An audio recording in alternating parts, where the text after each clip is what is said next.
namin ito noong, ako nalaman ko lang yan, I think March 24. March 24 ko na lang nalaman na ganun kalaki. Kala natin nung una, PhilHealth lang binawasan, DepEd lang.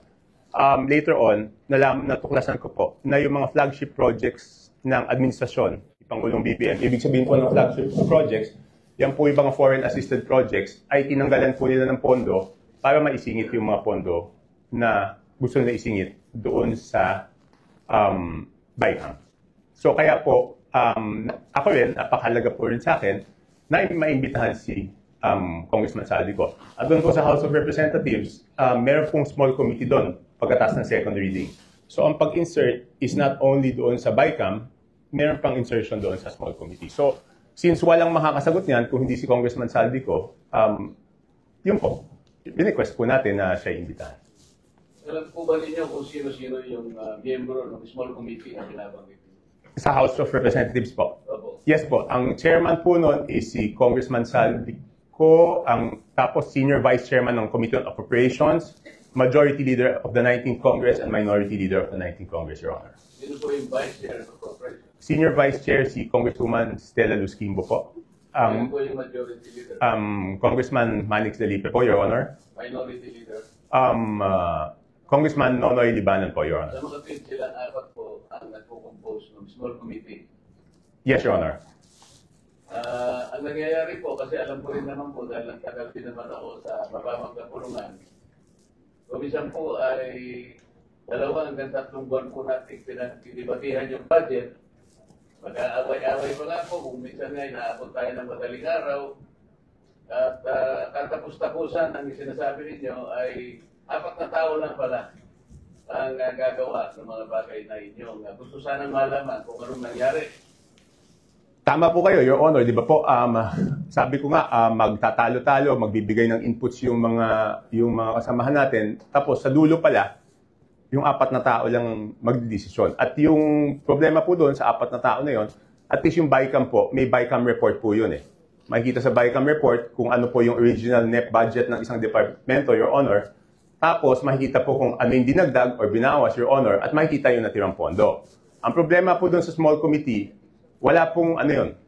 Di ba po, nung unang araw namin ng budget briefing, nandun po si Sec Mina, nandun po si Yusek Cathy, hiningi ko na po yung report ng small committee. Kasi po, di ba, sa rules po natin sa House of Representatives, Section 39, kung di ako nagkakamali, pero baka mali ako, nakasulat po doon na after 7 days after maipasa ang isang batas, or 15 days pagkatapos mag-end ng session, dapat po i-file sa archives lahat ng reports tungkol sa isang House bill. So una po ako nagpahanap sa aking staff, Your Honor, ng records doon sa archives. Wala pong mahanap. Kaya nung first day ng budget briefing, hiningi ko po. Wala din sila, hanggang ngayon, wala po silang binibigay. So ibig sabihin, sabi ko, kung walang record yan, ang siguradong nakakaalam po dyan, Your Honor, is si Congressman Saldico. Bago po tayo magpatuloy, let me acknowledge the presence of Senator Sherwin Quintanilla. Wala po kayong nakita sa archive o ayaw po nilang ipakita? Hindi po kasi yung archives, alam niyo naman po, Your Honor, yung archives natin sa House of Representatives, napakagaling po nun. Kahit yung deliberations ng 1987 Constitution, hanapin niyo po doon. Lahat, transcript, journal, kompleto po yun. Yun, wala talaga. At noong tinanong ko po, noon yung COMSEC, hindi po sila makasagot kung nasaan. Ang sabi ko nga, pa-email na lang sa akin, tagal na po noon, hindi in-email, so wala po talaga yun. At imposible naman na walang nakakaalam noon. Alam po ninyo, meron po nga tayong tuntunin sa House of Representatives, kahit na po yung kopya ng enrolled fees. 3 kopya po dapat, na nandun po dapat sa opisina ng Secretary General.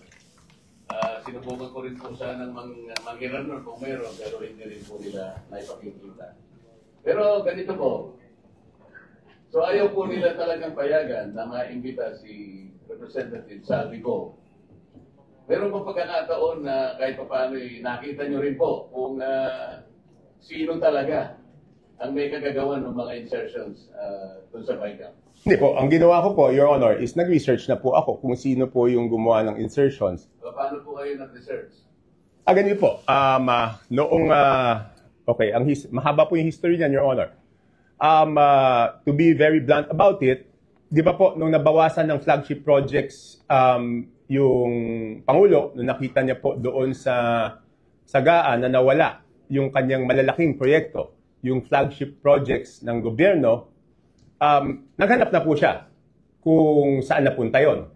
So, wala po ako nung unang meeting, pero I think nagkaroon ng meeting, ang dinig ko noong January, tinanong po yung Senate President, si Senate President Escudero, at tinanong po si Speaker Martin Romualdez, hiningi yung listahan noong mga insertions doon sa budget. Ang pagkaalam ko, ulitin ko, wala po ako nung unang meeting, si Senate President Escudero, binigay po yung listahan ng Senate amendments, no? Doon 3 days after the meeting. Nung tinawag po ako sa pagpupulong noong March 24, nalaman ko po na wala pang binibigay yung House of Representatives at that time, in March 24. Kaya po ako nasama sa meeting na yon is para hingin na sa House of Representatives yung listahan noong mga insertions ng House of Representatives naman. So kaya lang po ako napasok dun sa usapan na yon noong March 24. March 24, 2025 was the first meeting. So dahil nga po sa paghahangad ninyo na malaman kung ano-ano yung mga insertions, kanino napunta, sino yung may kagagawan, paano po nyo eventually nalaman kung talagang nalaman ninyo? Hindi, ganito po, Your Honor. So March 24, paglabas ko doon, kasi nagmamadali na si Secretary Bunoan eh. Kasi ang worry niya po noon, March 29, mag-election ban po, di ba? So hindi ma-award, hindi mapapagawa yung projects. At pag hindi po napagawa yung projects, apektado po yung buong ekonomiya natin, di ba po? So paglabas ko, tinawagan ko po si Congressman J.J. Suarez kasi sabi sa akin doon sa meeting na yon na since wala na si Saldico, ang kumakausap na lang sa mga department secretaries ay si Congressman J.J. Suarez. So ang ginawa ko po, Your Honor, tinawagan ko siya, hiningi ko po yung listahan ng insertions. Pero nagtagal po bago po nila naibigay sa akin. I think 3 batches bago po nila naibigay sa akin yung kompletong listahan po nung sa House of Representatives. Samangat po ay kinausap nyo si Congressman J.J. Suarez, nagbigay naman po ba siya ng informasyon na inyong hinihingi? Tinawagan ko po. Nung una, nagpabigay siya ng hard copy. Sabi ko, paano ko naman hahanapin to?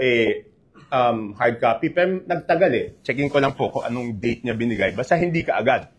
Tapos, ang nangyari po noon, binigay rin in 3 tranches. Una, nagbigay ng isang batch. Pangalawa, nagbigay ng isang batch. Tapos yung isang batch na tagalan. So, sabi ko, hindi ko po ma-check kung at hindi ko masasubmit sa executive branch kung hindi kompleto. So later on, napilitan namin silang ibigay yung kompletong listahan, Your Honor. Ano po ang nakita ninyo nung ibigay nila ang kompletong listahan sa inyo? Hindi, ginawa ko lang, Your Honor, is pinagkumpara ko po yung di ba po, admittedly, lahat naman po kaming congressman, pag nakita yung NEP, ang natural na tendency naman hihingi ng extra para sa aming distrito. Okay? So susulat po kami. At least ako, sumusulat ako. So syempre, nung binigay sa akin yung listahan, ang unang naisip ko noon, ang una ko pong naisip is, kung ikaw, congressman, hihingi ka para doon sa distrito mo. Hindi ka naman hihingi para sa ibang distrito. So minatch-match ko po yung data. Ang haba doon, hindi ko alam kung gaano karami. Ang una kong ginawa, kasi wala naman nakasulat na congressman doon. Ang nakasulat yung district. So para malaman ko yung congressman, hihingi ko po kay Yusek Katib. Pinadala ko sa kanya yung file and she can confirm this. She is here. Sabi ko, Yusek, paki-isa-isa mo nga lagyan mo kung sino yung congressman kasi gusto ko i-compare yung proponent tsaka yung congressional district. Kung congressional district, hindi ko naman kabisado kung sino yung congressman doon eh. So ang sabi ko sa kanya, pakilagay mo yung pangalan ng congressman. So binalik niya po sa akin. Pagkatapos noon, sabi ko po kay Congressman Suarez, ikaw naman, ilagay mo yung pangalan ng proponent. Sabi niya, bakit kailangan yung proponent? Kailangan syempre malaman kung sino yung nag-request. So later on, matagal, hanggang nung sinabi ko, walang gagalaw dito, hindi ko maprepresent ito. Kasi pinapaayos sa akin eh. Siyempre gusto ko, pag pinisenta ko po, dahil ako magpipresenta doon, kailangan kumpleto yung data. So sabi ko, hindi ko masisimulan yung presentation kung hindi nyo ibibigay kung sino yung proponent. So later on, naibigay din. Hindi ko lang, wala lang yung telepono ko sa akin, Your Honor. Hindi ko ma-check na andun. Malapit, naibigay naman sa iyo ni Yusek Cathy Cabral kung ano-anong mga distrito yon. Yes po, Your Honor. At naibigay naman sa iyo ni Congressman J.J. Suarez kung sino yung proponents doon sa mga distrito. Yes, pero nagtagal po. Nagtagal. Ngayon po, pwede ba niyong sabihin sa akin kung ano ang napansin ninyo kung ang pag-uusapan ay yung mga distrito at yung mga proponents na nagbigay o naglagay sa mga distrito na yun. Ano yung unusual na napansin niyo kung meron man? Your Honor, ang una ko pong ginawa, siyempre ako po yung magpipresenta. Ayoko naman na ako magpipresenta tapos mali pala yung data na pipresenta ko. So ang una ko pong chinek, Your Honor, is yung kasi di ba sa BICAM, may nadagdag naman talaga po doon sa Navotas. Okay? Yun nga, ini-issue sa akin, insertion yun. Hindi ako makakapag-insert, Your Honor. Kasi ako po ay hindi membro ng BICAM. So pwede lang po ako mag-request kung ano man yung pumasok doon sa BICAM, yun amyenda na pinayagan ng BICAM. Okay? So, para hindi ako mapahiya, ang una kong chinek is kung tama yung pumasok o nadagdag. Hindi, yung sa akin muna. Yun nga po, sa distrito. Kasi alam ko po kung magkano yung nadagdag sa akin sa BICAM. Tumama naman po. Tumama, kasi ang request ko noon is 1.1 o 1.2. Ang pumasok po galing sa House of Representatives na request is 529 at meron po galing sa Senate na 121 po yata. Pero yung sa Senate is all classrooms po yun. So nung tumama na, sabi ko, since tama yung sa akin na nadagdag doon sa aking NEP, kumpiyansa ako na tama yung records. So ginawa ko po, present ko na po. Ano po yung nakita nyo sa ibang distrito na hindi masyadong na very unusual? Halimbawa sa dalawang probinsya ng Mindoro. Mindoro Oriental at saka Mindoro Occidental. Because I'm going to take advantage of the presence of the good governor of Mindoro Oriental. Kaya ko lang po tinatanong. With no offense meant, Your Honor, kay Gov. Dolor and to my fellow congressmen, ng district congressmen, ang una ko pong napansin doon is lumobo yung dalawang Mindoro, isang Oriental, isang Occidental. Ang NEP po nila is something between 1.5. Sabihin na natin para safe ako. Hindi lumampas ng 2.5 yung but I have the figures, Your Honor. Kaya lang para lang mabilis po tayo, Your Honor. Hindi lumampas ng 2.5 yung NEP nila. Pero ang GAA po nila is 20 billion. So, nagulat ako. Sabi ko, in fairness doon sa mga district congressmen, Your Honor, hindi po nila kaya gawin yun. Hindi kayang gawin ng regular congressman na magdagdag. Hindi naman po sila miyembro ng Committee on Appropriations. Parehong first-term congressman po yun. So, hindi nila kakayanin magdagdag ng ganun kalaki. Kasi ang hirap po, di ba? In my case, nag-request ako 1.2 billion, ang nabigay lang 569. So, paano namang itong congressman na to, makakapagdagdag siya ng ganun kalaki? So, chinek ko na po, sino yung naglagay ng mga pondo doon. Sige po. Tapos po, nagulat din ako kasi, siyempre makikita ko doon sa proponent, tsaka doon sa district congressman. Nagulat po ako na, for example, alam ko po kayo dating party list, Your Honor. Pero may dalawang party list po doon, nasa BICAM lang, hindi ko alam yung sa small committee, ay nadagdagan sila ng 2 billion. Anong party list po? Ako Bicol at BHW po. Ang alam ko po, Your Honor, ang party list congressman, ang allocation po yata, kung di ako nagkakamali, but I'm sure you know better, is 100 to 150 million lang. Tama po yun. Kapag kayo po ay party list representative, tuwang-tuwa na po kayo pagka nakakuha kayo ng 170 million. So sinasabi po rin yun, isang dalawang party list yan, 2 billion po yung nakuha. Sa BICAM po. Sa BICAM. So, hindi ko na po na-check, Your Honor, yung ano, kasi one-man team to, ako mismo ano nito eh. So, hindi ko... po natin yung sinabi nyo, without any offense meant dun sa representative po dyan sa Mindoro Oriental at saka Mindoro Occidental, kayo na po nagsabi na parang wala naman sila sa kalagayan na manghingi ng ganun kalaki sapagkat hindi naman sila kasing sikat ng isang Toby Chanko. Hindi po. Kung kayo nga po ay Hindi po, nangingi hindi ng po. ganito, ay kalahati lang ang naibigay. Sabi po nyo kanina, hindi sila lalampas ng at least 2.5B. Pero ano po nakita ninyo, naging 20 sa mga 20, magkano po yung nadagdag? Sa ngayon po doon sa inyong nakita. Yun, more 17, ganyan, di ba? From 2, sabihin mo 2.5 to 20, di 17.5. Tapos ang isang nakita ko po doon, under proponent, nagulat po ako na yung proponent ng mga dagdag sa distrito na to, under BICAM, is si Congressman Saldico, na 13 billion. Sir, Your Honor, pwede bang i-ano ko lang yung USB na ayaw na ipakita doon para mas madali kong mapaliwanag? Yun nga po yung gusto namin upapayag. Kasi mahirap puro kwento eh. Ito, may numero po to. Bigyan natin ng kopya po yung Blue Ribbon Committee. Ito po.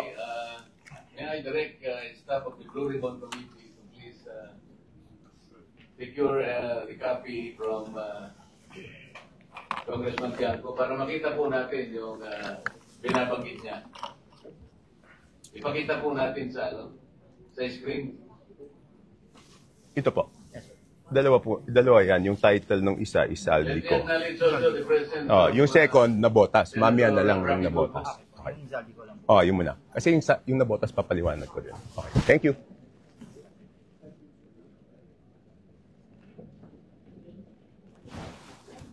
Mr. Chair, may Chair. Yes, Senator. Yeah, I would like to direct this question to. Let me acknowledge also the presence of Senator Bato. Continue, sir.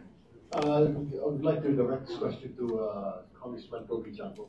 Yes, Your Honor. Sir, sabi niyo parang 17.5 ang niloobo ng budget. Tama po ba yun? Sir, kunin ko lang po yung Kunin ko lang po yung eksaktong yung eksaktong records para sigurado. Kasi parang sinasabi niyo, to something lang ang request ng district na yun. And you don't believe na hindi na kaya yun kasi mga ordinary at mga bagitong congressman. Tama po ba yun? Hindi naman po ordinary, sir. Regular. Yeah. Regular. What say, sa district ko na yun. Tama po ba?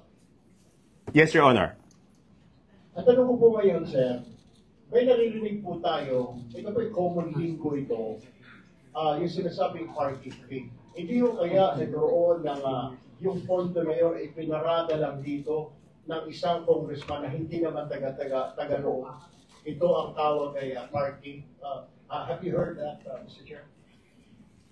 Yes, sir. Yes, Your Honor. Nadinig ko na po yun. Pero dalawang term po yan, di ba? Kung matatandaan nyo sa Kongreso, isa yung parking, isa yung sagasa.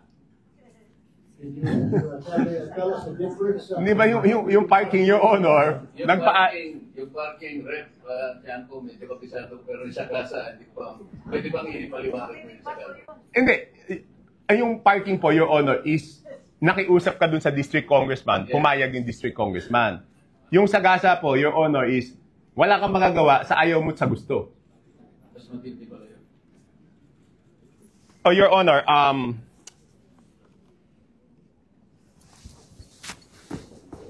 so dalawang term po yan, Your Honor. Isang parking, kasi madidinig mo sa congressman nasagasaan kami. Paano naman kayo nasagasaan?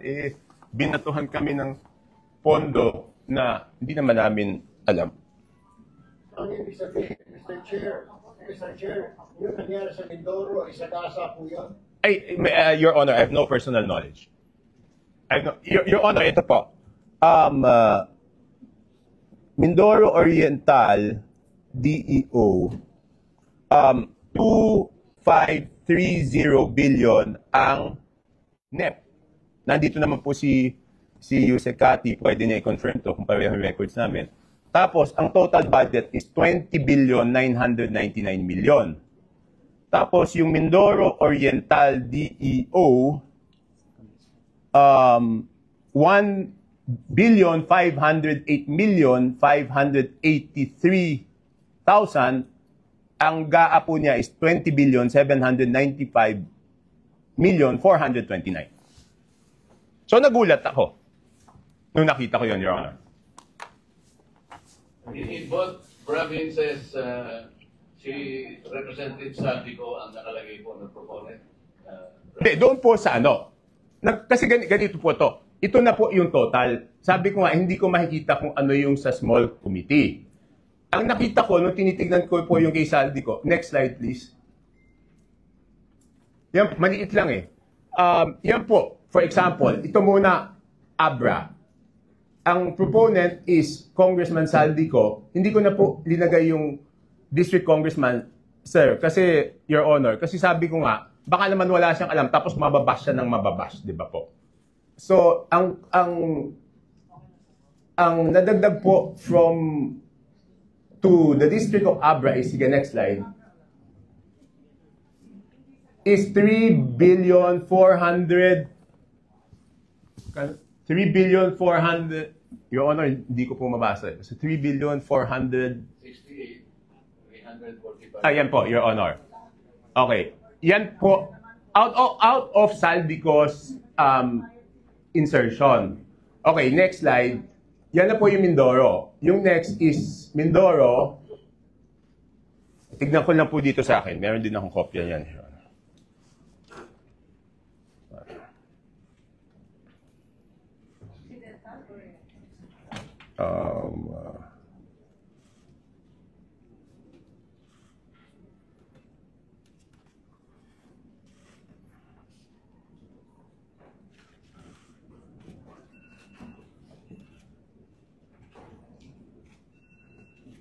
Next is Occidental Mindoro, 3.2 billion po yan ang nadagdag.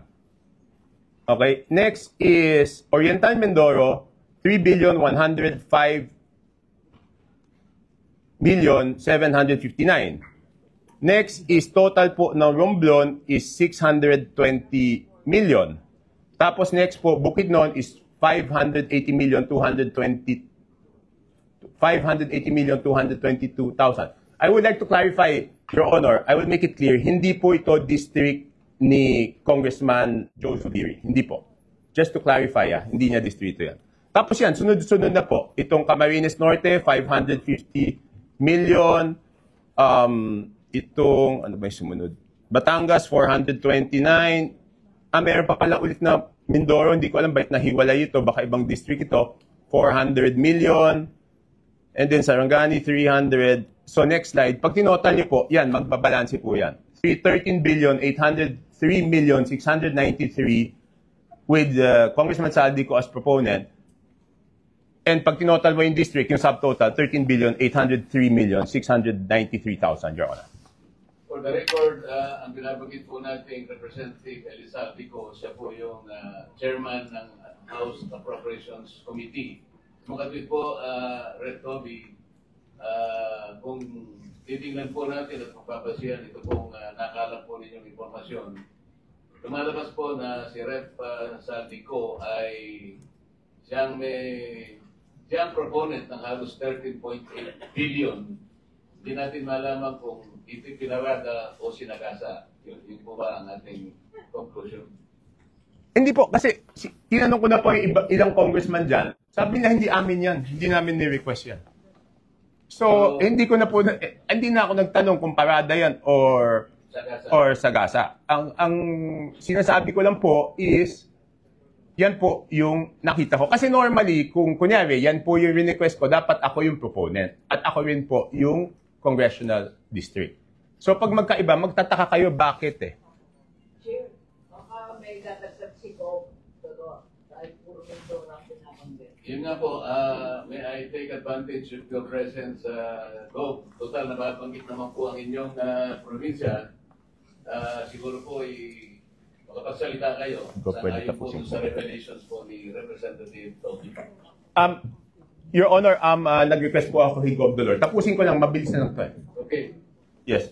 So makikita ko po, yung Ako Bicol, yan po, ang BICAM is 2,295,000,000. Next slide.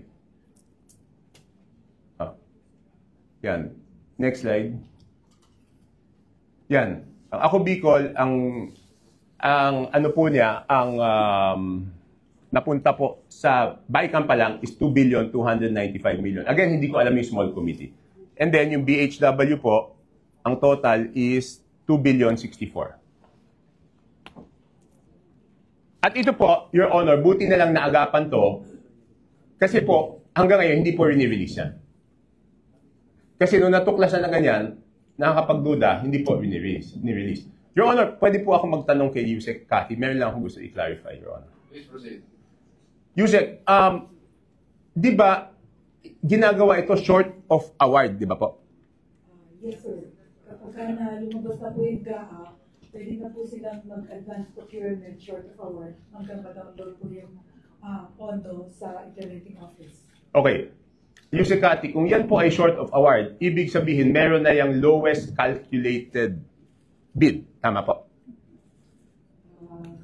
I'm not very familiar. Yes, most probably. Most probably. Hindi, ganito lang po, Your Honor. Mr. Chair. Yes. Okay. With all due respect, Mr. Chair, point of order po. What is the point of order? Just to remind all of us, Mr. Chair, na the resource person, if wanting to field a question to another resource person, must do it only through the chair po, hindi sila pwedeng diretsyo. Yes, Your Honor. I'm sorry. Para maka-economize ng time. Alright, Mr. Chair, I submit. I'm sorry. Most probably, Your Honor. Your Honor, pwede bang malaman kay Yusek Cathy kung, hindi, pwede na lang po ganito, Your Honor. Pwede pong hingi na lang kay Yusek Cathy i-check kung meron na po itong lowest calculated bid short of award. At kung merong lowest calculated bid short of award, isubmit po sa committee ninyo kung natuloy yung bidding, kung sino po yung most probably na mananalo kasi siya po yung lowest calculated bid. Sa tingin ko napakahalaga yung para sa inyong committee, Your Honor. Thank you, Rep. Toby. I think that is in order sa Yusek Cathy. I think you should Yes, Your Honor. submit to the committee kung alin na dito yung binabanggit ni Rep. Toby na nagkaroon na ng what is your term? Bidding short of award. Bidding short of award. Para malaman po natin at papantayan na. Can you do that, Yusek Cathy? Yes, Your Honor. We will direct all the implementing offices, whether it's regional office or district engineering office, to submit all the bidding documents of these projects are bidden out short of award, Your Honor. Thank you. Thank you for your cooperation. Your Honor, ang request ko po, kung pwede, kung papayagan po ng committee, bibigyan ko po si Yusek Cathy nito para ilagay na niya. Hindi naman po kailangan po siguro ng committee, Your Honor, yung buong records. Kailangan lang ilagay kung sino yung posibleng mananalo kung natuloy po. Yes, I think that is in order. Kung pwedeng maibigay nyo na rin ang kopya kay Secretary Yusek Cathy. Yes, Your Honor. Thank you, Your Honor. That's all. Chair, pwede humirit. Yes, Senator Ivy. Maraming salamat, Chair. Palibasa natututo tayo ng wika ng Kongreso. May sagasa pala, may parking pala. Ano naman yung allocable at non-allocable? Lagi ko naririnig sa Kongreso si kumaintindihan. To whom are you directing the question, Senator Kung Ivy? maaari kay Congressman Toby, kasi naririnig ko, kung meron sila allocable, yung non-allocable, wala sila. Ano paano ba yun? Your Honor, hindi ko po alam yung allocable at non-allocable kasi importante lang, pag lumabas po yung NEP, ang titingnan ko po lang po doon is yung total NEP. Hindi ko na po tinitingnan ko ano po yung allocable tsaka non-allocable. Baka po si Yusek Cathy po ang nakakaalam, Your Honor. Yes, Mr. Chair, mukhang alam ni Yusek Cathy. Your Honor, Mr. Chair, let me explain. Yung non-allocable, yun po yung hindi naman part ng district allocation. Ito po yung mga big ticket projects like corner system, na hindi naman po bumababa sa district maintenance fund, equipment fund, preliminary and district engineering fund, right-of-way fund. Itong district allocable, yun po yung based on, well, a parametric formula that the Secretary Bonoan is instructed to prepare at least to determine more or less ano po yung ceiling ng budget kada distrito, Your Honor, Mr. Chair. So, sa pagtingin ng district, halimbawa yung district engineer, yung sinasabing allocable, yung kanya na ibibig. Tama po ba yun. yun? Tapos yung not-allocable, madalas napupunta sa region o di kaya sa central office. Ganun ba Most, yun? Your Honor, most probably, Your Honor, yes. Hindi po part ng district office yung non-allocable.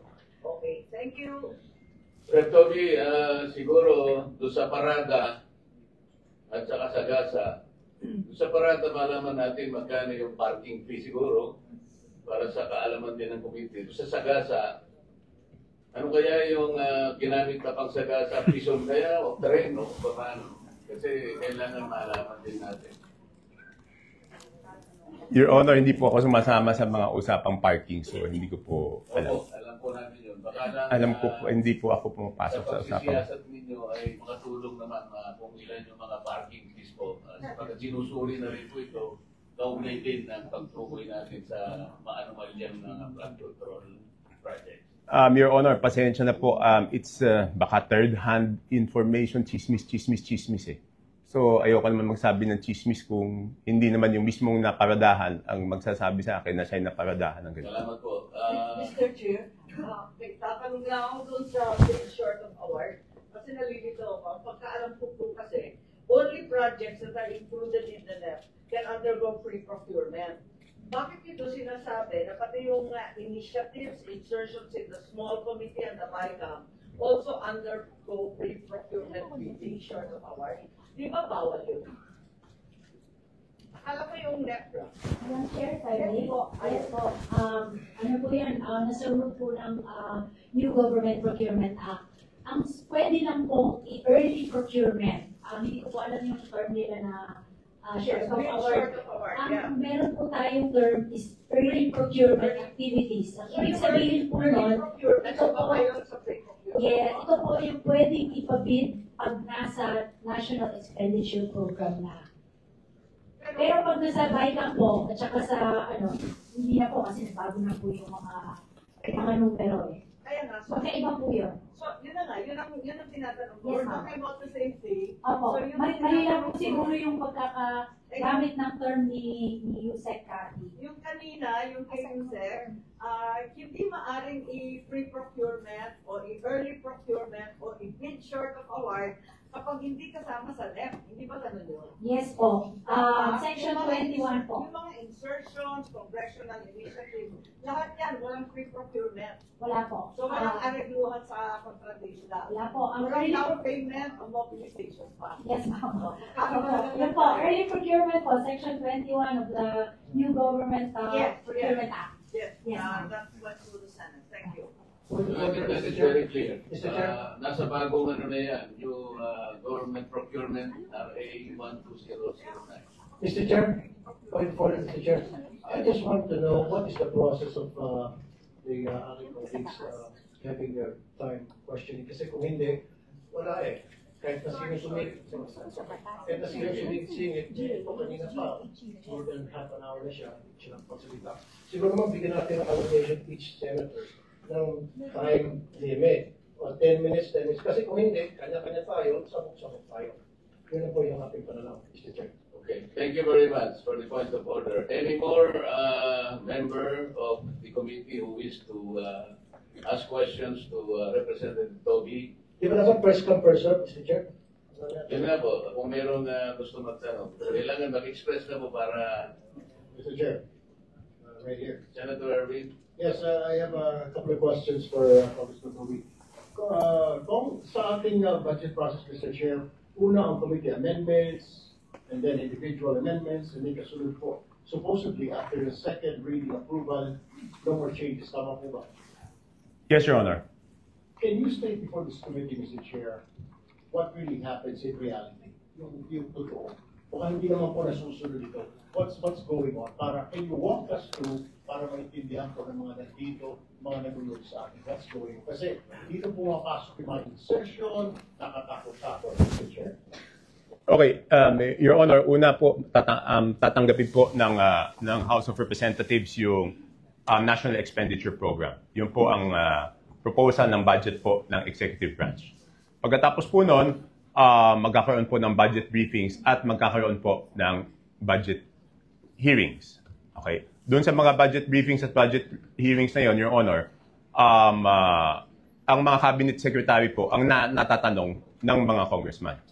Pagkatapos po niyan, mapupunta po yan sa plenaryo. At magkakaroon ng sponsorship at magsusponsor yung iba't ibang mga authors, no, ng iba-ibang mga sponsor ng iba't ibang department. Po, hindi na po pwede magsalita ang cabinet secretary, congressman na po. Pagkatapos po, magdedebate. Yan po yung sinasabi ni congressman ng ating chairman na magdedebate po. Halos 2 buwan po yan. Inaabot ng gabi, magdedebate po. Pagkatapos po niyan, pag natapos yung debate, isasara po ang period of interpellation and debate. Pagkatapos po, bubuksan po yung period of committee amendments. Doon po, magsasabi po yung committee ng mga amenda. For example po, yung departamento, yung let's say yung executive branch, may nakita silang dapat na institutional amendments. Doon po yun sinasabi sa period of committee amendments. Pagkatapos pong maisara yung period of committee amendments, bubuksan na po ang period of individual amendments. Pagkatapos pong isara yung period of individual amendments, ay magbobotohan na po on second reading. At tapos third reading. Yan po ay sa normal, sa lahat po ng batas. Ngayon, pagdating po sa budget, iba po yung proseso doon sa House of Representatives because ang laging sinasabi doon, kulang yung oras. Diba po? So, pagkatapos po ng committee amendments, bubuksan po yung period of individual amendments. Tapos po, magmo-motion po ang majority leader lagi na sasabihin po na magpo-form ng small committee to accept the individual amendments of the members after the approval of second reading. So, ang mangyayari po, aaprubahan natin on second reading, tapos, tsaka palang mabubuhay yung small committee natatanggapin yung individual amendments. Tapos yun po yung sinasabi ni Honorable Chairman na pagkatapos natin magdebate, dito lang sa budget, kaisa-isang bill na may small committee na siyang tatanggap at siya ang magdidesisyon. Walang magagawa kahit sino kasi hindi naman po kami kasama. Your Honor, doon sa talakayan na yon, sila po magde-decide. Tapos pagbalik po namin at makikita po namin yung printed copy, wala na kami magagawa. Kasi sa third reading po, ang botohan lang doon, ang papalitan lang, wrong spelling, comma, period. So magugulat kayo minsan, nadagdagan to, nabawasan to, hindi naman napag-usapan sa plenaryo. At yun po yung desisyon ng small committee. Kaya po hiningi ko po yung committee report ng small committee na wala naman pong maibigay. So, Mr. Chair, walang magagawa. I mean, katulad ng isang district congressman, nakita niya, lumobo yung kanyang budget sa kanyang distrito. Wala ko siya magagawa. Hindi siya pwede magreklamo na hindi naman sa akin ito. Sobra yata may nag-parking dito, may sumagasa rito.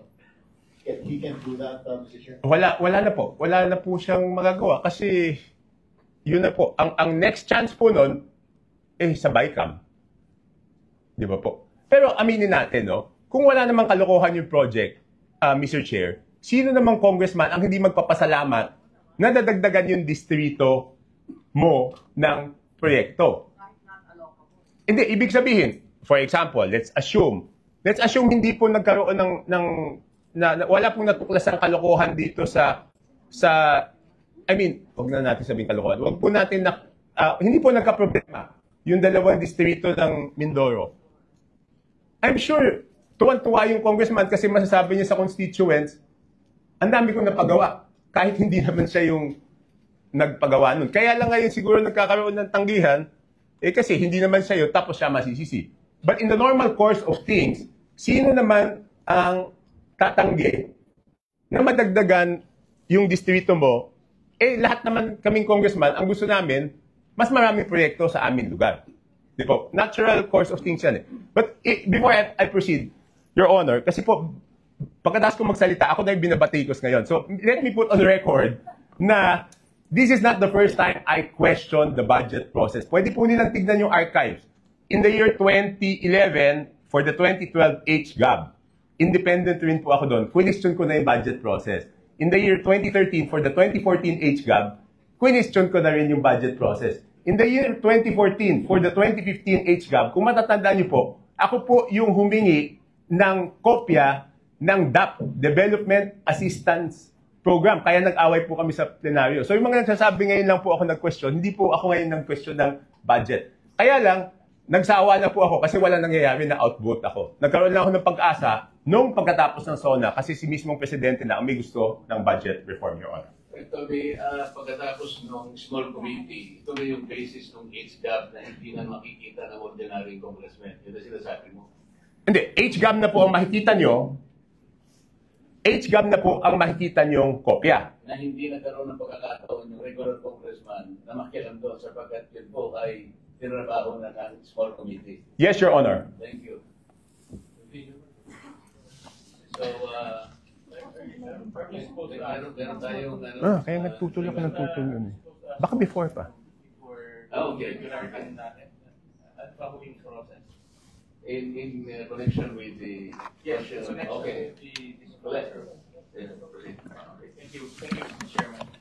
Congressman Toby, typically ang budget, diba, sila-certify yan as urgent. So, ina-approve on second reading and third reading in one sitting. Yes, Your Honor. That was the basis of my objections earlier on, noong 2011, 2012, 2014. Hindi mo na ibig sabihin, pag sinertify urgent, ang nangyayari po noon, Your Honor, wala na 3-day rule. Tsaka hindi mo na makikita. Di ba? Inaprubahan mo muna Your Honor, yung third reading, tapos tsaka mo makikita yung kopya ng HGAB. Practice, diba? Every budget season, dahil certified as urgent, in one sitting, in one day, ina-approve yung budget on second and third reading in one day. Yes, I don't know if all congresses that I attended kasi nawala na nga ako ng pag-asa noong after 2015. Kasi kahit questioning ko bakit one day, wala naman. I think in one budget season, pinadala naman yung kopya, hindi ko lang alam kung ano year. Pero on the same day, since certified urgent, ay aaprubahan. Kaya nga ang naging ko doon, explanation of vote, sabi ko nga noon, and it's in the records of the archives of Congress, Your Honor, sabi ko nga noon, paano naman babasahin yung ganyan kakapal o even hanapin yung in one day? But naintindihan ko sa'yo, you're saying na even after the approval on second reading, tapos na-clear the commitment, diba? Approval on second reading, pwede pa mag-amend? Yes, Your Honor. We approve on second reading, pero nagbigay kami po, before we approve on second reading, binigyan namin ng authority yung small committee na palitan kung ano man yung in-approve on second reading. Pero pag in-approve on second reading, yun na yun eh. Yun po yung point ko ever since, Your Honor. Ibig sabihin, pag sinabi ko yun na yun, from HEP all the way hanggang annexes, approved na yan. Lahat ng maliliit na project doon, approved na yan. Your Honor, that was the basis of my questioning ever since. Kaya nga natapos yung period of amendments. Ang period of amendments, doon tayo mag-amend lahat ng mga line items. Pero after period of amendments, pag nag-vote na tayo sa committee, tapos na yun. Right? It's only for review, 3-day rule for review na lang yun. Yes, Your Honor, tama po kayo. Kaya lang nga, only for the budget, nagkakaroon ng ganon. Yun nga po yung sinasabi ko, Your Honor. Parang binigyan mo ng blankong cheque, yung 4 na tao, na sila yung bago nung inaprubahan ng plenaryo. So sabi ko nga po, Your Honor, paano naging mas powerful yung 4 na tao kaysa doon sa inaprubahan ng plenaryo, Your Honor? Para sa akin, yung pagtapos ng second reading, nag-amend pa, parang that's not the usual practice. Kasi pag nag-approve ka ng second reading, kasama na doon yung amendments. Tama po kayo, Your Honor. Kaya nga, sabi ko, sa lahat ng batas na ginagawa, no touch pag tapos ng second reading. Yung BICAM, kasi po, binigyan ng authority yung small committee, yun. Kaya, pwede nilang galawin after BICAM. But, Your Honor, I got a commitment, Sec Mina was there on the first day. I got a commitment that they will not do it anymore at this time. I hope pag second reading, pati na yung mga attachments, tapos na. I hope. Kaya nga sabi ko, Dapat gano'n. Pati yung mga attachments, tapos na. Bago, in other words, bago matransmit sa Senado, kasama na lahat ng mga attachments, pati yung mga project. yes, Your Honor, kasi sabi ko nga, for the record, ulitin ko, hindi ito yung unang pagkakataon na question ko yung budget process. At nawala na talaga ako ng pag-asa na walang mangyayari. Kaya lang, nung nadinig ko yung SONA, since this is the first time na yung Presidente po, Your Honor, ang nagsabi dapat baguhin yung budget process, may pag-asang baguhin yung sistema na yun. Kasi, Your Honor, independent po ako ko laging labas eh. So, i-outvote lang ako, Your Honor. Para hindi maiwanan si Governor Dulor, kanina usapan natin na in connection with the testimony in relation to Mindoro Oriental, total nandiyan na po kayo. Ano po pwede niyong i-contribute sa committee na nabanggit po ang inyong probinsya, Mindoro Oriental? Mr. Chairman, good morning po. I traveled 7 hours from my province using the Lanche, the Roro, and the Lanche. The whole night traveling to Bago kayo magpatuloy, siguro po ay sumumpa muna kayo, Governor. Si Rep. Tog, hindi na namin pinasumpa sa interparliamentary courtesy po kami. Your Honor, I'm willing to waive if it's necessary. Mr. Senator Chairman, General, please maybe administer. we can also request the other resource persons to stand up and have their own administered by the in order for us. The resource persons who have not yet administered their oath has not been administered siguro. Si Kong Toby is accepted. Those who are here for the first time. Those who are here for the first time, where are those resource persons?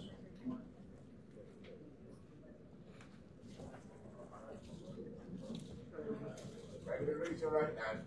You swear or affirm to tell the truth, the whole truth, and nothing but the truth in these proceedings. Yes, sir. Thank you. Okay, now proceed, Governor.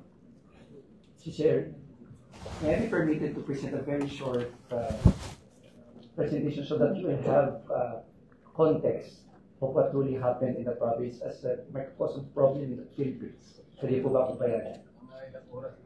Minuto lang po, Mr. Chair. If I may, Mr. Chair, kung ready na po yung slide, tingnan po kasi hindi pinapayagan. Mr. Chair, Mindoro Island is situated at the heart of the Philippines. And ang una po ay, nagpapasalamat po kami, I have 4 letters para sa inyo ngayon, 4 words. Nagpapasalamat po kami, Mr. Chair, dahil sa liit ng probinsya namin, we were given this much. From 2022 to 2025, we were given a total from the net around 12 billion. Kaya nung lumabas na po sa GAA, 30 billion. Total insertion po is 17,820,439,000 as far as flood control projects are concerned, which are 25 million and above.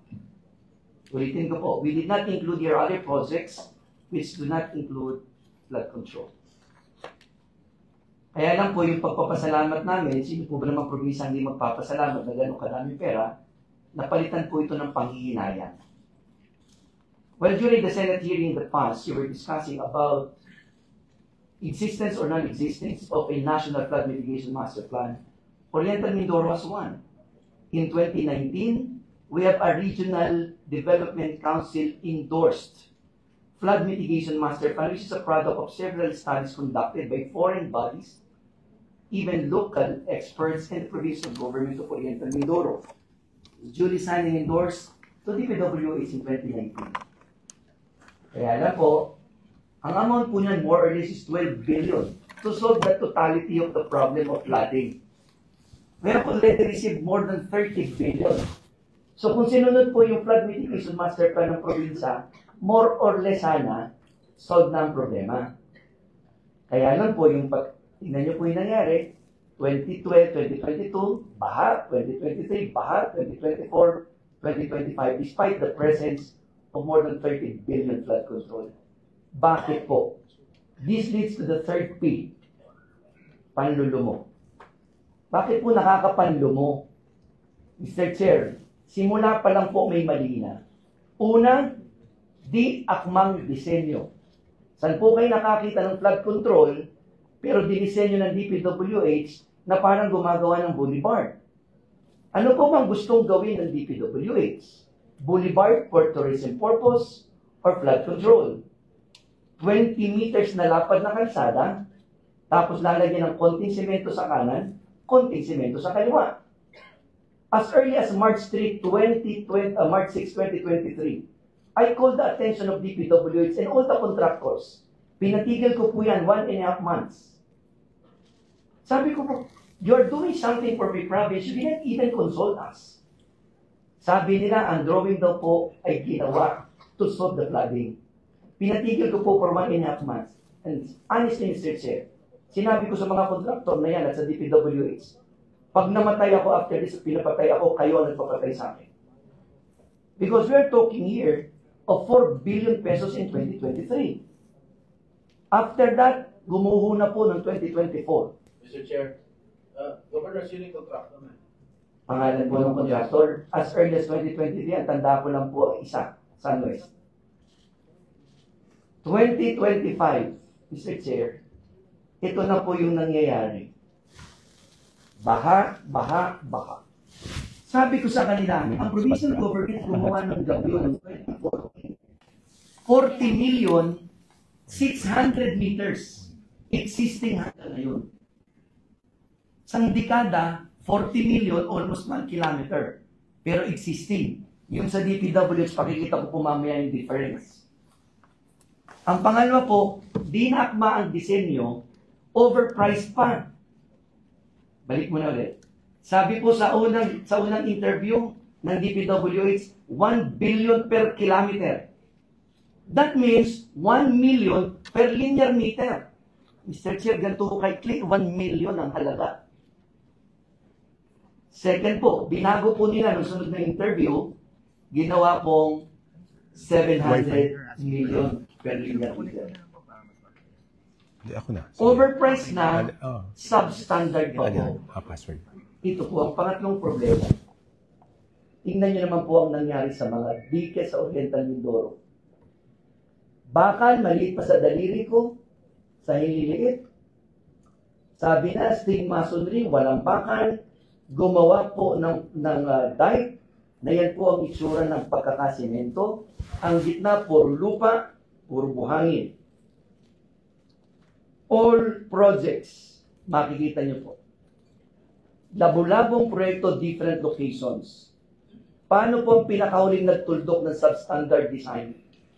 Nakakuha po ko finally kagabi ng isang disenyo, detailed engineering design, permado ng DPWH. Ang nakalagay po, Mr. Chair, ang dapat ibinabaon ng kontraktor, 12 linear meters po ang sheet piles. Yan po'y permado nila. Pero kahapon lang po, bago ako pumunta ng Senado, ang actual po na sheet piles na ibinabaon, 3 meters. Yan po, maliwanag po. Kahapon lang po yan. Paano po hindi magiging substandard? Bakit po nila napayaran na gawa yan? Kasi ganito po oras nila ginagawa para maitago sa tao. Gabi. That is a picture taken 10:40 in the evening na nagbabaon ng sheet piles. Mr. Chair, bukod po dyan, meron pa po ngayong Sen 8196. nawawalang proyekto. Sabi nila walang ghost. Ang alam ko po, pag specific sa GAA ang sitio, specific ang barangay, dapat ang project naroon sa sitio, nasa barangay. Sitio DK, Barangay Apitong Nauhan, privilege speech of Senator Ping, I can attest na doon po sa barangay na yon, wala yung 189 million project na sabi kinonstruct. Sabi nila, meron daw kinonstruct sa ibang barangay. How can we attest that it is when there are multiple titles with no specific barangays in sitio? And Mr. Chair, bukod po sa Ghost Project, may bago po kaming term sa Oriental Mindoro. Mr. Chair, sino yung contractor? Po? Sino yung contractor? Ito pong isa St. Timothy po, Elite. St. Ito pong sa Apitong is Elite. St. Timothy. Ito po ang St. Timothy, ito pong Ghost sa Sitio Dique, Elite. Oh, kaya yan. At ito pong sunod na Manananggal Project. Bakit po Manananggal? Kasi ang nakalagay po sa contract is 325 meters. Ang ginawa lang nila noong 2023 ay 189 na wala ang kalahati. Tapos ngayon po, nung pumutok ang issue, binabalikan po para po Manananggal. Binabalikan po yung kalahati ng katawan pagtapos na. Totoo po yan. Sino pong kontraktor? St. Timothy po. Mr. Chairman, bakit po nangyari ito? Ito na po ang dulo. Bakit po nangyari? Kasi may kailangan pong itago. Bakit nila kailangan 20 meters na puro buhangin? Ang naman. Tinanong ko po si Director Pakanan ng DPWH. March 2023, July 2024, May 2025, June 2025, and July 2025, August 2025. Simple lang po ang sinabi niya sa akin, Job, maganda naman po sana yung disenyo. Kaya lamang po, alam niyo naman, may kailangan hong bigyan ng 25% sa taas. So, ito po, ito yung sabi po ni Director Gerald Pakanan. At meron pong 5% na parking. Sabi din po niya, I can attest to the truth. Kung totoo man po ito, hindi sa sinasabi niya, I am only stating what he told me not once, not twice, not thrice, but several occasions. Director Gerald Pakanan po, ng DPWH Region 4B. Is he here? Is he here? Was he invited? Meron pa daw po, Mr. Chair, na 12% others. So 25% taas, I do not know what does it mean of 25% sa taas. 5% parking fee, I'm not familiar with parking fee. Basahin lang po sinasabi niya. 12% others. So that's all in all 42%. Ang nakalagay po sa Department Order 197 series of 2016, pag 150 million pataas ang project, entitled ang contractor to 8%. 42% plus 8% is 50%. So kalahati na lang po ang natirang isitsya. Bukod pa po ang taxes and everything. Plus, 4 na beses na po kami nakahuli ng theft of minerals. Ang ginagawa po ng kontratista, kumukuha ng quarry sa lugar na bawal, walang quarry permit, abo. Kaya po nag-i-scaling ang project. Di pa po nagbabayad ng quarry tax ng tama. Magkano pa po yun? Kaya na Mr. Chair, ang dulo po nito, ng huli kong slide, ang dala ko po dito yung pag-asa. Na sana sa pamamagitan po ng komite nito at ng direktiba ng Pangulo ng Pilipinas, and with the assumption of Secretary Vince Dizon, matitigil na po ito. Secondly, na yung kung dapat proseso sa ilalim ng batas, na ang mga proyektong tulad nito ay ikinukonsulta sa ilalim ng Sections 25, 26, and 27 ng local government code para sa mga lokal na halal at lokal na sanggunian ng bawat lokal na pamahalaan. At ang ikatlo po sana, na naway ang mga proyektong may ganitong klaseng halaga ay dumadaan sa pagsusuri ng Regional Development Council at kung ano man po inindulso ng mga local government units at ng Regional Development Council, yun ang ilagay lahat sa NEP at kung ano man po yun at kung may pagbabago man, handa po ang mga lokal na pamahalaan na makipagtulungan sa pambansang pamahalaan para sa atin. Buwis po ito ng mamamayan. Buwis po ito ng bawat isa sa atin. Maraming salamat po. Salamat sa iyo, Governor Dolor, mula sa iyong pangihinayang at panlulumo ay nagkaroon ka pa ng pag-asa pala na nakikita sa ating bansa. Berto B. Yes, Your Honor. For the record, na forward ko na po kay Yusek Cathy yung file para ma-fill up na po sana ng staff niya habang nandito kung pwede yung mga mananalo kung natuloy po yung bidding.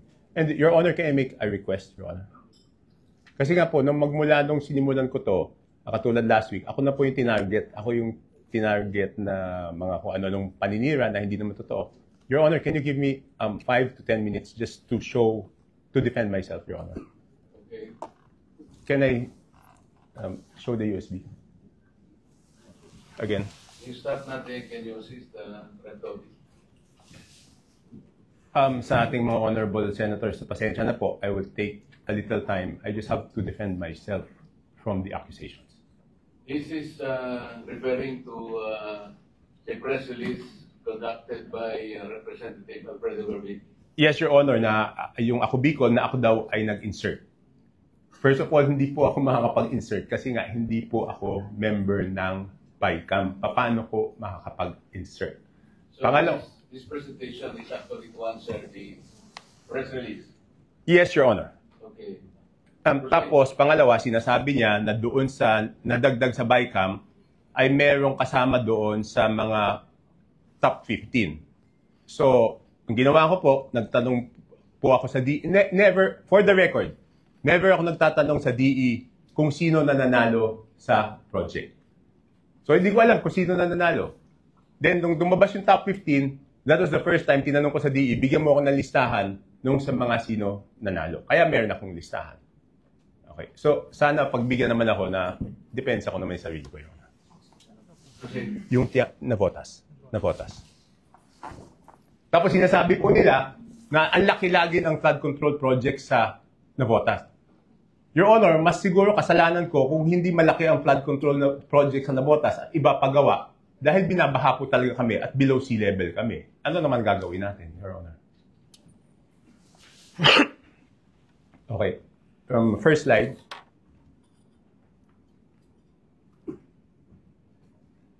Next, please. Yan po, for the record, transparent, I'm showing I requested 1.26 wait ha. Ang request ko po. Yo, gagamitin ko na po ulit yung salamin ko.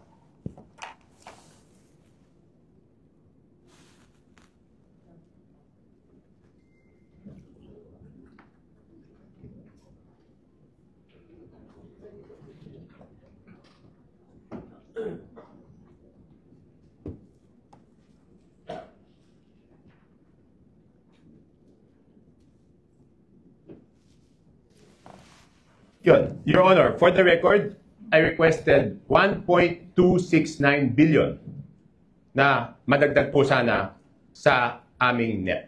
Okay, next slide please. Next slide. Yan po, 1.269 billion. Yan po, sinasabi po na in-insert ko daw yung 592 million. Hindi ko po in-insert yung 592 million. Yung 592 million, yan po ang na-approve. 529, sorry. 529 million ang na-approve ng, yan po ang na-approve sa BICAM. Nahandyan po, for transparency, makikita nyo, proponent, yan po ang format, proponent, congressional district, contractor. Okay.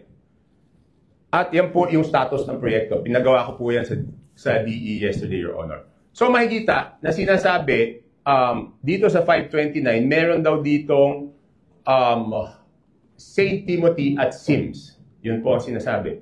Makikita po, doon sa 529, wala pong St. Timothy at Sims. Okay? Next slide, please. So, hinanap ko po, nasaan ba yung St. Timothy at Sims? Yung St. Timothy at Sims ay nahandun pala sa NEP, hindi po sa BICAM. Tapos, tinanong ko po doon sa DE kung ano po yung accomplishment for 2025 po to. Una-una, tinanong ko yung DE. DE, magsabi ka ng totoo, meron ba kayong tinatagong ghost project o substandard o ano? Wala po. Okay. At siguro doon sa mga nakakilala sa akin, medyo hindi ako magandang magsalita pag delayed yung project ng contractor. Siguro may takot ng konti. Sino yung DE rep doon? Okay, buti na tanong niyo po. Ang DE ko po is si Magellan Arcega. For the record, hindi ko po pinili si Magellan Arcega. Siya po ay Assistant District Engineer. Nag-retire po yung District Engineer. Siya po ang naging District Engineer. Yung nag-retire na District Engineer, hindi ko rin po pinili. Sabi po ang Assistant District Engineer. So siya po ang naging District Engineer. So hindi po ako namimili ng District Engineer. Okay. So tinanong ko, for example, yung St. Timothy o yung previous years, 2024, ano yung status ng project? Sabi niya, wala pong problema, sir. So hiningi ko, ito out of the NEP. Okay, itong construction of Estrella Pumping Station, 65 million. The reason suspended siya, sabi ko bakit suspended? Kasi daw hindi pinayagan ng barangay captain ituloy. Tinanong ko bakit, sabi ko, bakit di mo sinabi sa akin? Sir, sinabi ko na si City Engineering Office. Bakit hindi pinayagan ng barangay captain? Kasi pala gusto ng barangay captain, maganda naman yung intensyon ng barangay captain, kaya lang wala doon sa program of works. So ang gusto pala ng barangay captain is, kasi pumping station yan, structure po yan, parang building, gusto niya lagyan ng senior citizen center sa taas, na wala naman doon sa program of works. So maganda din naman intention. So gusto siguro i-maximize. So kaya lang, medyo hindi naman nagpaalam sa akin, pinahinto po ng barangay captain, noon ko lang nalaman. Okay? So, next, construction of Estrella Pumping Station, Phase 2. Kaya po suspended yan, hindi po magagawa yung Phase 1 kung hindi po tapos yung, hindi magagawa yung Phase 2 kung hindi tapos yung Phase 1. Kasi yung Phase 1 is the structure, Phase 2 are the 1 cubic meter per second pumps with generator. So, syempre, hindi tapos yung Phase 1, dahil pinahinto nga nung yung masigasig kong barangay captain, hindi po magawa yung Phase 2. Next, meron siyang, si St. Timothy, may completion of bridge, North Bay Boulevard South. Suspended kasi po yung first phase hindi pa tapos, yung 2024. Pero hindi naman daw po nila kontrata yung first phase. So, ibig sabihin, kaya hindi mo magagawa yung second phase. Your Honor, nandiyan po si St. Timothy. Pwede niyo pong tanungin kung nagkakilala na kami or ano. Mr. Mando, Hindi, tuloy pa po. Okay, next po. So, hinanap ko rin si SIMS. SYMS. Kung ano po yung status ng, yan. Si SIMS, construction of flood mitigation structure along Marala River. Ongoing 88.2%. So, pwede pong puntahan yan. So, ibig sabihin yung ina-attribute na kung meron man silang problema ang proyekto sa ibang lugar, ang sinasabi ko po, doon po sa Navotas, ayon sa aming district engineer, wala naman po. So, wag naman nilang palabasin sa mga storya na ako'y may kinalaman doon sa pag-insert. Wala po ako. Hindi ako member ng BICAP. Ako'y may kinalaman po, Your Honor, sa pagpili ng contractor. Hindi ko po kilala yung mga yan. Meron silang problema sa ibang lugar.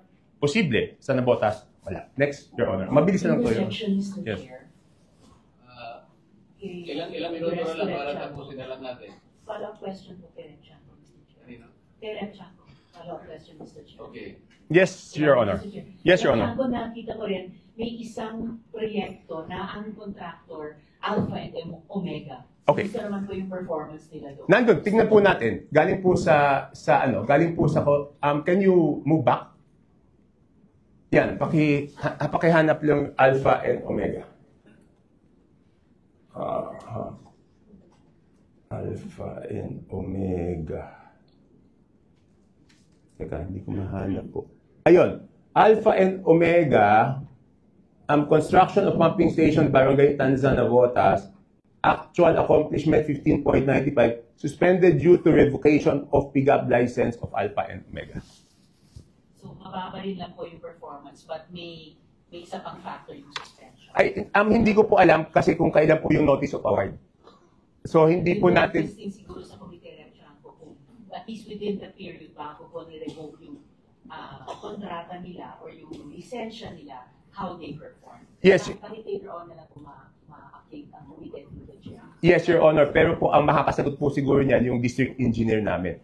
Pero yan po yung isang siguro dapat tignan ng komite. Dahil minsan po, yung work suspension, minsan ang haba-haba ng binibigay, di ba? Ito hindi ko po alam. Pero meron ako nakita isang project sa Navotas, World Bank funded. UPMO po ang nag-implement. Nagreklamo nga kami. Kasi mas matagal pa yung hindi ko na matandaan kung sino contractor, mas matagal pa yung work suspension kaysa doon sa original contract duration. Mr. Chair, kung sakaling nandito yung district engineer ng Navotas City, baka pwede rin nilang mabilis na dagdagan yung ulat sa akin ni Chanco kung yung actual accomplishment na almost 16% lamang ay within an extended period or hindi lamang, Mr. Chair. Okay. Sure. Your Honor, hindi ko po alam kung nandito po yung district engineer ko. Nandito po ba sila, Mr. Chair? Talagay ko hindi invited yun. We did not anticipate this. Okay, Your Honor. Next. Salamat, Mr. Chair. Thank you po. Next po. Okay. Your Honor, pinapakita ko lang dito, kung marunong po ako manghingi ng extra, marunong din po ako magsabi na hindi kailangan yung proyekto. Katulad dito, noong 2023 for the 2024 budget, meron 299,746 na proyekto ng flood control sa Navotas. Sabi ko, bakit niyo pupondohan? Wala pa yung feasibility study. So kung marunong po akong manghingi ng extra, pag hindi naman po kailangan, ako mismo rin sumusulat na hindi po kailangan yan. Next slide. Next slide. Makikita yun. Yan, no? Yan po yung reason. Sinabi ko, ay, hirap ng malabo mata. Sabi ko, hindi pa pwedeng magawa kasi wala pang feasibility study, etc., etc. Okay, next. Next slide, please. O yan, sumulat ako doon sa errata, sa house, na hindi po pwedeng pagawa, hindi ko yung pondohan niya. Next slide, please. Yan, the rehabilitation of the pumping station has been fully funded. Yung tatlo po kasi pumping station doon. Yung isa, nagawa na, gusto gawin yung pangalawa at pangatlo. Sabi ko, hindi man kailangan kasi hindi yan yung problema. The main problem is the siltation which damages the navigational gate and the elevation of the navigational gate which is overtopped by high tide, napapatungan siya. But there is no study and design yet up to now, therefore, the project cannot be implemented. So marunong din po ako magsabi na hindi po kailangan yung proyekto. Okay, next slide please. Yan po, pinakita ko lang yung pictures na naka-attach. Hindi problema yung pumping station, pero umaapaw na po yung tubig doon sa navigational gate. Tapos minsan naku-question ako bakit malaki yung pondo sa Navotas. Kasi po itong navigational gate, pag sira yan, pati Malabon, baha. Nagkataon lang na nasa Navotas siya. Siyempre, papasok po yun doon sa buong budget ng Navotas. Isipin lang, puro sa Navotas lang yun. Hindi naman Navotas lang nakikinabang. Next slide, please. Mabilis lang to, Your Honor. Ito po, kung pinipintasan po yung mga dike, ito po, papakita ko, yung sa amin, binangga-bangga ng mga barko. Makikita nyo po. Pwede po i-play. May pang-play po dyan sa baba. May mape-play yan sa baba.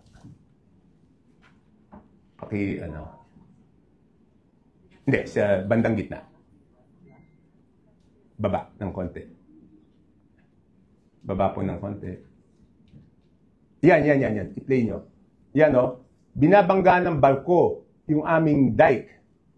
Yan, ganyan kalaking barko. So kung sinasabi nila, wag naman nila kami idamay doon sa sinasabing substandard, under design, kasi makikita nyo sa amin, yan, binangga ng barko. Buhay pa din yung bagyo po yan.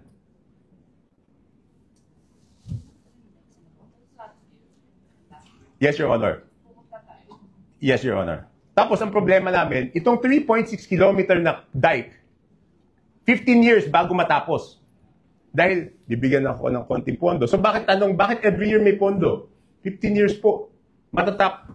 Ang unang lagay po ng pondo dyan when I was congressman, yan po, binabangga rin ng barko. Makikita nyo yung buong ground gumagalaw pero hindi po nasira yung dike.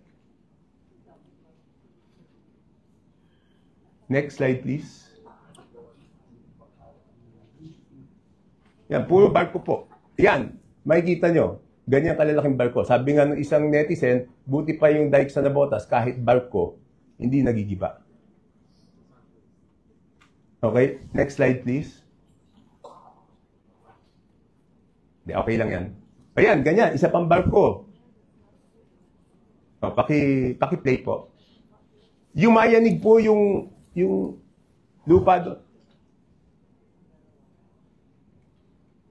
Yan, ilang barko bumabangga. Yan lang ang nasisira. Pero yung pundasyon, sheet pile, hindi tumutumba.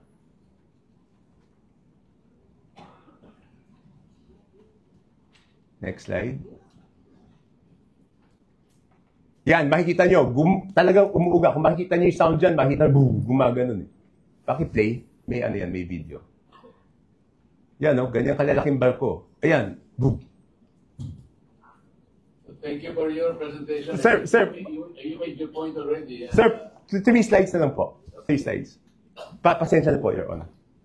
Okay, next slide.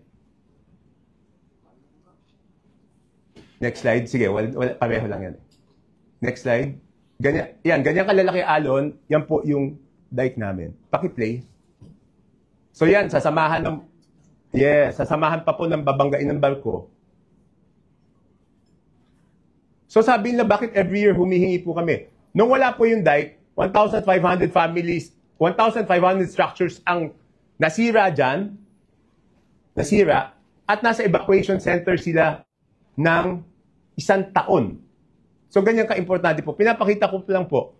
Yan. So, that's all, Your Honor. At kung meron silang question, ako po ay nagsabi na, publicly, na pag-ayos na po yung Independent Commission, voluntary na willing ang nabotas na mauna na ma-audit. Ayoko lang po doon sa TRICOM namin sa House dahil hindi po patas ang laban doon. Salamat po at ang Senate Tourism Committee pinagbigyan ninyo. That's all, Mr. Chairman. You made your point. Sino po sa mga kasama natin ang gusto pang magtanong kay Red Toby kasi alam ko pong kailangan ka bumalik agad sa House of Representatives. Maybe, Senator Chair, please. Thank you, Mr. Chairman. Just one question to Honorable Toby. Sir, yung nabanggit mo kanina na around 17 billion na insertion for the GAA 2025. Nasilip mo na rin ba yung GAA ng 2024, GAA ng 2023, wherein si Congressman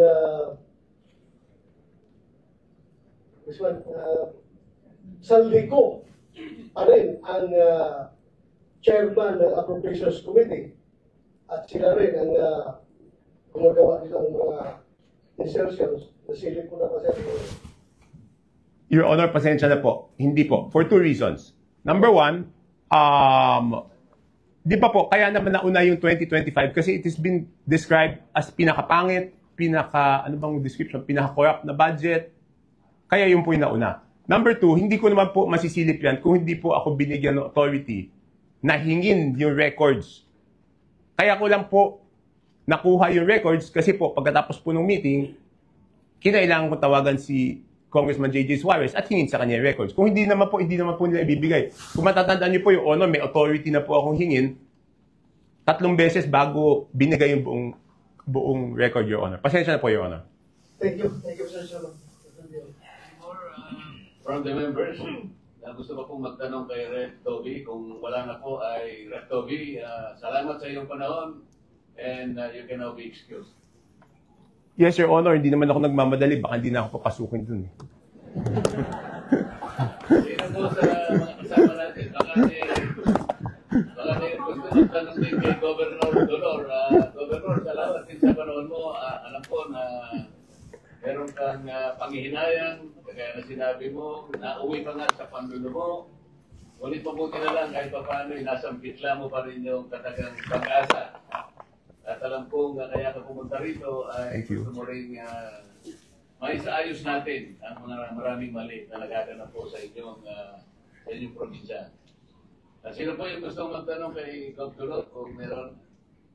Senator Job, wala po akong tatanong kay Governor Gonz. Siguro, umpisa na natin na tanong sa ating iba't ibang resource persons dito. Kasi we already spent 2 hours listening to the testimony of Congressman Toby and Governor Gonz. Okay, kung wala na po sa kanilang dalawa, ay gusto kong panggitin sa inyo ngayon